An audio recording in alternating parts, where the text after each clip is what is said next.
ang anak sa pagkaalipin, pati ang asawa na alipin. Hindi ako papayag, sabi ni Sarah. Kailangan ako lang. Hindi ako papayag, Abraham, na meron pang iba kang asawa bukod sa akin. Ihiwalayan si Ismael. Ihiwalayan si Hagar. Ihiwalayan yung mga tinatawag na mga hindi mo tunay na asawa. Kaya nagkaroon ng message, the seed shall not be an heir with the shock. Ang binhi ay hindi magmamanang kasama ng balat. Kaya kung may konsepto po dito na gusto mong isama na maging tagapagmana ang balat, hindi po maaari. Kailangan balatan. Kaya nga may mensahe tayo ngayon sa panahon na to, winnowing time. Sa time ng winnowing time, ihihiwalay ang balat. Can you say amen? Pag may balat po, mga kapatid, mahirap. Lalo na pili. Kakainin mo, diretso yung pili. Butas ang lalamunan mo ron. Diba? O kagaya ng butong pakwan, diretso. Tutusok-tusok yun. Sasabit-sabit yung buto. Kailan i-separate mo yung shock? Can you say amen? Kaya the seed shall not be an heir with the shock. Ang denomination, ang sistema, ang false teaching, hindi pwedeng ihalo sa mensahe. Hindi na siya tatawaging pure word bride. Kaya yung ministerial meeting kahapon, sabi nga ng pastor, ano ba ang collective? Ano bang kaibahan ng collective revelation at anong tawag sa hindi collective? Ang collective ay maraming tinatawag na, anong tawag dito? Maraming tinulugan. Parang isang babae sa isang gabi. Di ba? 3 hanggang 4 na bahay ang tinulugan niya. 7 to 10 dito. 11 to 1 dito. 2 to 4 dito. 4 to 5, uuwi na ako sa sarili kong bahay. Sa aking original na husband. So, ilang binhi yung nandoon sa loob na nagkakagulo? 4. Can you say, ang tawag doon ay adulterated. Diba? Ano yon? Tawag, bride. Pero ang bride ay unadulterated. Diba? Siya ay chaste virgin. Dahil isa lang ang kanyang tinatawag na tunay na minahal. Isa lang ang tunay na nagbibigay ng binhi sa kanya. At wala siyang ibang kinukuhanan ng binhi. Ganon din kapag ang isang membro nakikinig sa maling tagapagturo. Ikaw ay mabibinhian ng maling binhi.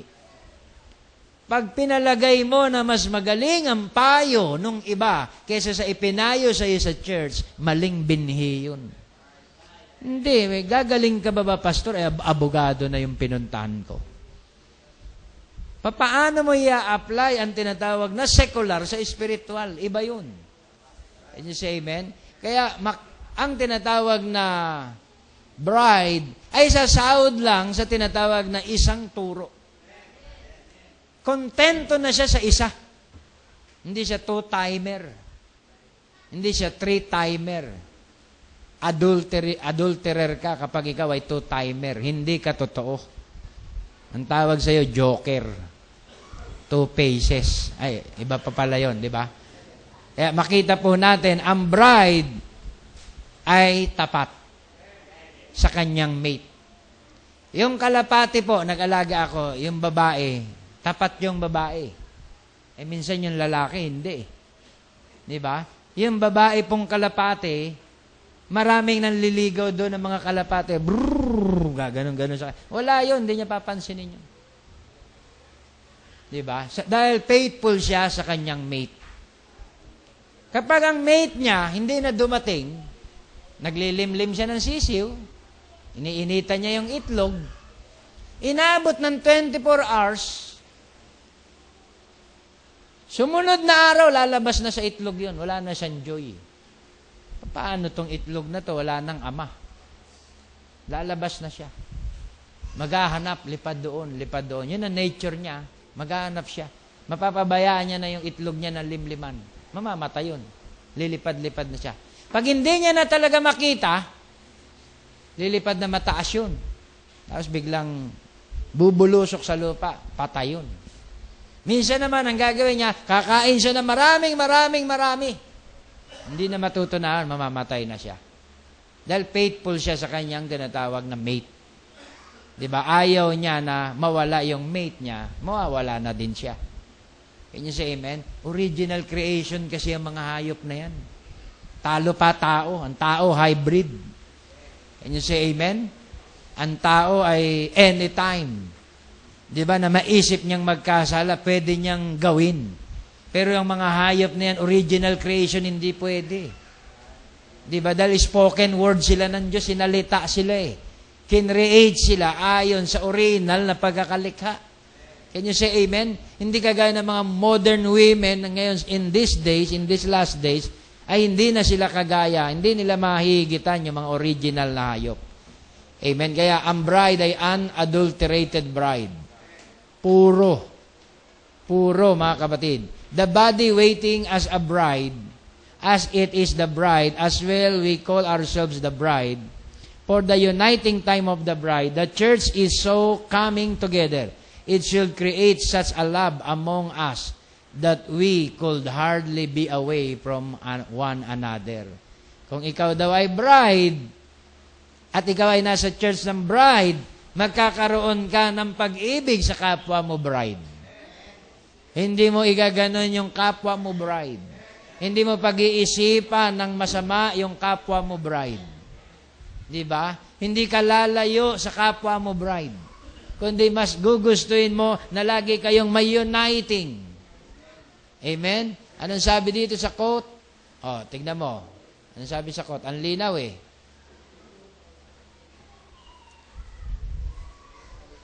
For the uniting time of the bride, ngayon na yan, ang pagkakaisa ng bride. The church is so coming together. Magsasama-sama.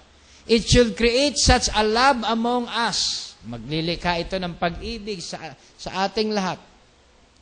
That we could hardly be away from one another. Ayaw nang mag-iwanan. Diba? Sa probinsya, nararamdaman namin to pag hayo namin, yung last meeting, lumuluha na yung mga believer, nangingilid na mata, yung paalaman na, last day. Bakit? 1 year na naman bago sila madalaw, lalo sa Palawan. Umiiyak na yon sa Mindanao, yakap na, Brad, babalik ka, Brad, ah. O, di ba? Yun yung sinasabi ng message. Dito sa atin, pag ang brother katampuan na, huwag ka nang bumalik, brother. Sige, okay lang, Brad. Di ba? See, di ba? Kahit walang pansinan, walang kibuan, walang shaking of hands, walang, di ba? Na-use na eh. Kasi, Manilan yan eh. Di ba? Sa probinsya, di ba, Brother Abel, nasama ka sa misyon? Pag yung uwian na, iyak, Brad. Nag-aanda na yon ng mga kung ano-ano. Di ba? Ng mga daing, ibabalot na yon, kung ano-ano na yon. Diba? Bakit, mga kapatid? Nararamdaman nila, nakikreate sa kanila ng love among us that we could hardly be away from one another. Ayaw mong mawalay. That's right. We just. See, you don't have to beg people to pray. You don't have to beg them to worship God. You don't have to beg them to do what's right. They're just so in love with Him till there's nothing else. Hindi mo na kailangan magmakaawa. Mga kapatid, magsimba naman kayo. Hindi mo na kailangan ganunin. Mga kapatid, mag-pray naman kayo. Mga kapatid, mag-amen naman kayo. Amen ba? Hindi na raw kailangan, sabi ng message. Kusa silang mag-amen. Kusa silang magpe-pray. Kusa silang magsisimba. Kusa silang dadalo. Hallelujah. Dahil sila ay word bride. Hallelujah. Another quote. Dito malapit na tayo magtapos. The word must deliver the word bride church. The church has got to be delivered out of her. A bride for Christ, them that fell asleep in all ages will make up that bride that come out on the word that they come out on, like from your feet coming on your head. Igagather the bride sa lahat ng mga bride sa ages. And she gets greater and more you have to more you have to have.